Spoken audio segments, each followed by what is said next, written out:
তাৰমানে আমাৰ গোটেই অসমৰ লগতে আমাৰ এইখিনি ৰাভাপাৰা হাতীপতা চান্দৰডিঙ্গিয়া PS নম্বৰ 313 এইটো এৰিয়াত মোক দায়িত্ব দিয়া হৈছে এছআৰৰ কাৰণে।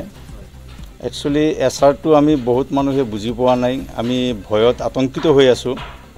তেনেকুৱা একো নহয়, এইটো আমাৰ কাৰণে ভাল।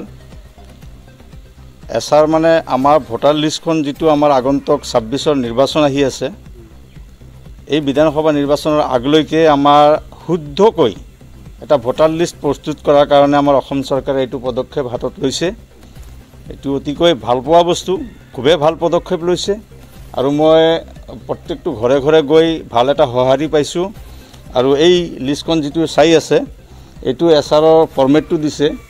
ইয়াত তেনেকুৱা ভয় খাব লগা একো নাই, কোনো মানুহ যাতে আতংকিত নহয়। মই গোটেই অসমবাসীক মই আহ্বান জনাব বিচাৰোঁ, সকলোৱে যাতে প্ৰতিজন বিয়লক সহায় কৰে আৰু যিখিনি ডকুমেণ্ট বিয়লবিলাকে বিচাৰে ডকুমেণ্টখিনি যোগান ধৰি কামখিনি কৰাত যাতে সহায় কৰে, এইটো মই গোটেই অসমবাসীক আহ্বান জনাইছোঁ।